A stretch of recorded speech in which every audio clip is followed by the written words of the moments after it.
Howdy folks, it's Matthew, your friendly neighborhood technician, making another video for you out of Idaho. And today we are looking at a year model 2015, basically 2015-2016. The production date on this one is December of 2015, so we can call it a 2016. Just in case if you're wondering where to find your production date, you'd find it right there. So 12/15, Kia Soul. It was referred to me by my part supplier, O'Reilly's. They're my main part supplier, and they sent it to me and sent the owner to me with a bad alternator. So they sold the owner the alternator. The owner brought the alternator to me, and I told her we would change it over the weekend. And so I thought this would be a good opportunity to make a video to show you how to change the alternator, and also explain some interesting things that have arisen surrounding this alternator job. One of the first ones is the fact that there is such a thing as bad parts that are brand new.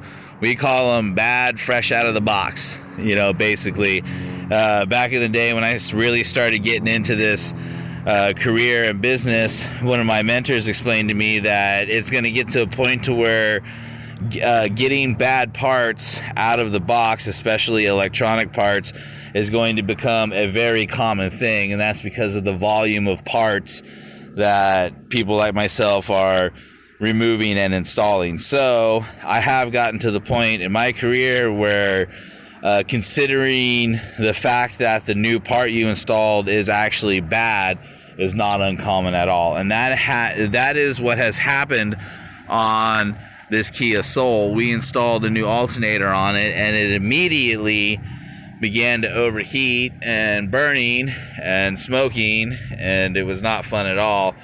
And so it's been tested again, and now we're just waiting on another new one to come in, basically. So, but some interesting things about alternators and batteries. One of the interesting things about alternators and batteries is they work together. The battery charges the alternator charges the battery, and back and forth. And so if you have a bad battery that's not charging correctly, that bad battery can and will cause the alternator to go bad. And that's because the alternator is overcompensating and trying to work overtime to compensate for the bad battery. And the same is vice versa. If you have an alternator that's not charging correctly, then you have a battery that isn't working correctly. And so either or, both of them can and will cause the other one to fail.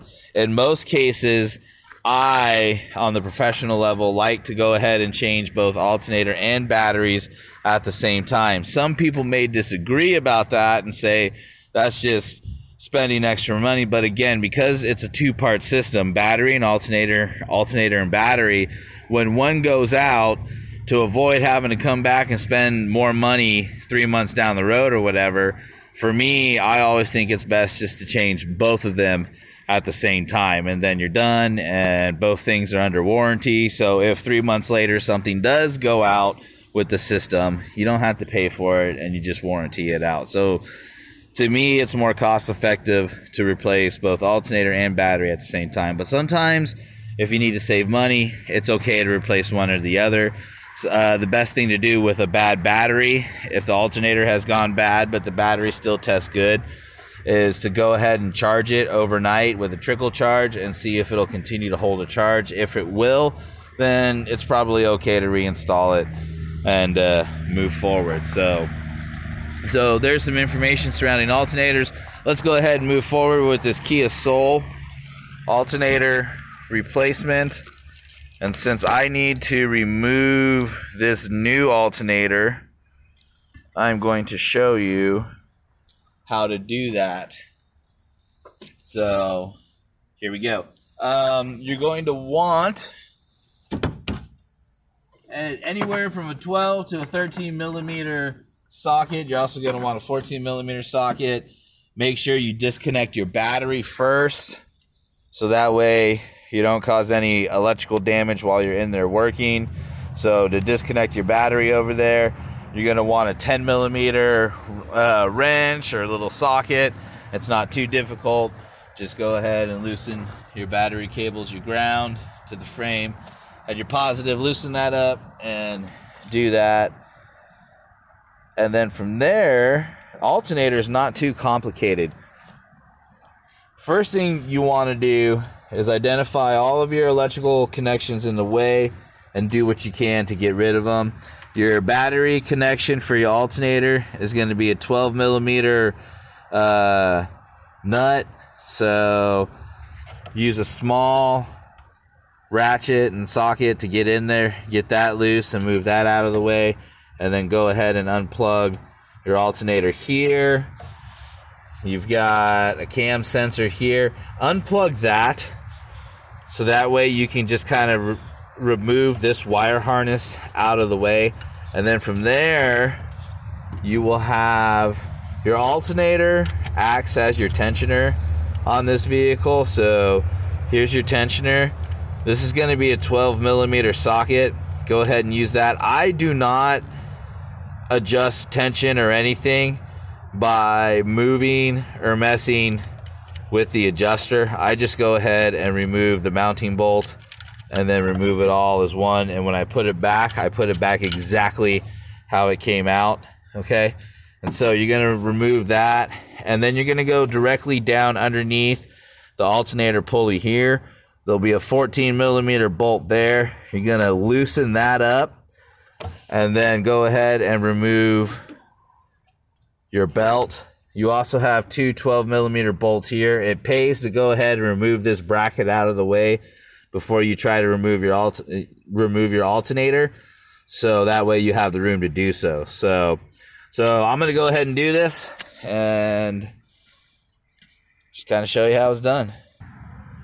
All right, so we've gotten the adjuster off.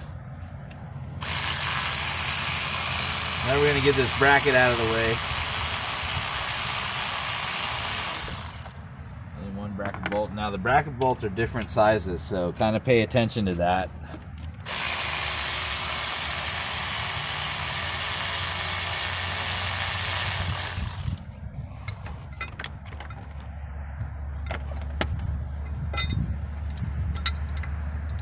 Okay, so top bracket bolt,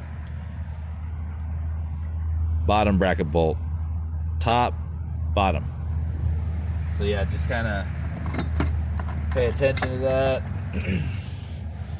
Now, we want to get down in here. First thing I want to do next is I want to go get a pair of pliers, and I want to pinch this little plastic bracket. I want to pinch it underneath here so I can loosen the clip and get this wire harness out of the way. So I'm going to go get a pair of pliers so I can get in there and do that. Alright, so I got a pair of pliers here. I'm just going to get down in here.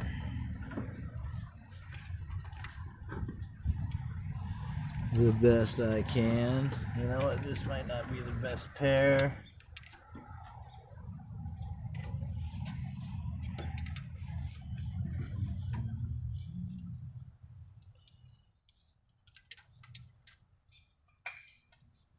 There we go. Damn it.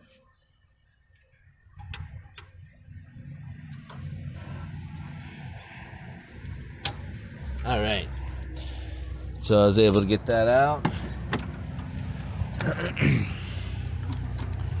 Okay, so now I'm just going to take this and just kind of move that there. I still got a bolt to get in here, and then I'm going to move it all the way out of the way there. So now we have that 14 millimeter bolt that's right below the pulley. Now, interesting fact about this bolt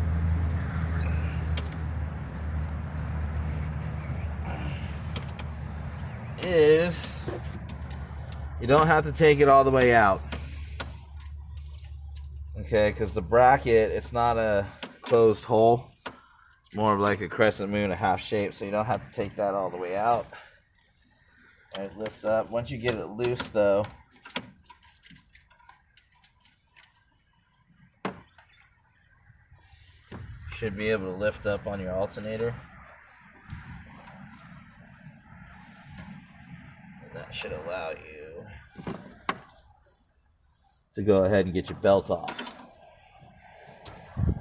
Okay, so as you can see here, I've pushed the alternator all the way forward. I've got my belt off.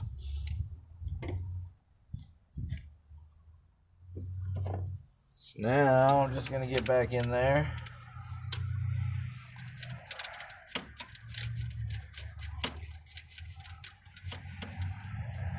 Get that bolt loose.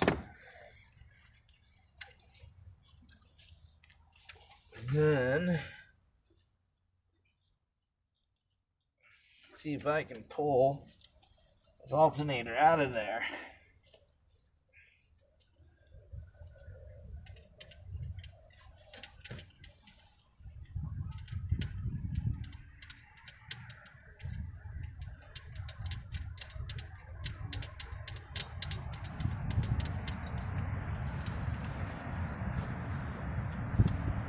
Now with the way the alternator clamps, you may not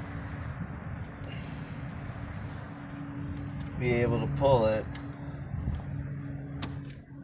up and out of there.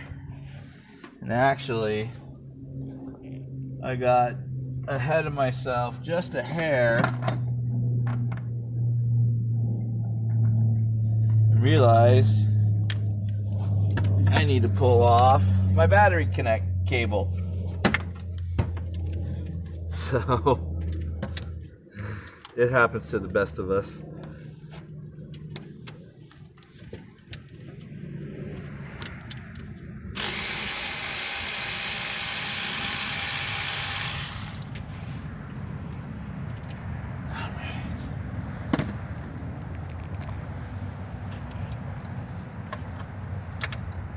And we'll move the battery cable out of the way.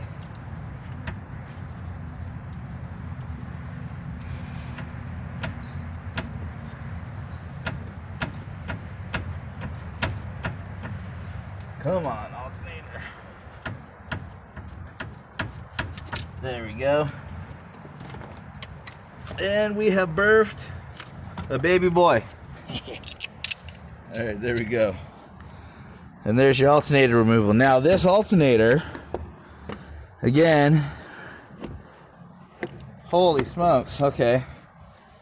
This alternator is no bueno. It is frozen. Ugh. Look at that. This is brand new, out of the box. And this alternator is frozen. Oh, there we go. Wow. So this is a remanufactured alternator. So whoever rebuilt this alternator messed something up, because this is definitely no good. And so there you go. That's what happens when you get bad parts. I mean, it just, there's nothing you can do about it. It happens. And for a guy like me that replaces as many parts as I do on different cars, it's not uncommon. So that's something else. All right, I'm gonna go set this alternator down. I'll be right back. All right, so everything we just did, just, you know, do in reverse. So this will give you a look at what you're working with here with your lower alternator bracket and your 14 millimeter bolt. You can technically, honestly, just go ahead and install your bolt and then just lay your alternator with your bolt down in there and tighten it up. Don't forget your bracket bolts here. The lower one is smaller and shorter than the upper one. And then, of course, your tensioner and your belt and all that other stuff. And remember, if you can, go ahead and replace your battery with your alternator. If you can't, put it on a trickle charge overnight. Come back and check it, see if it'll hold a charge, and then make a decision from there if you want to replace your battery or not. So there you go, folks. There's some cool information surrounding alternators in general, and also how to uninstall and reinstall the alternator on your Kia Soul. This is Matthew, your friendly neighborhood technician, signing off.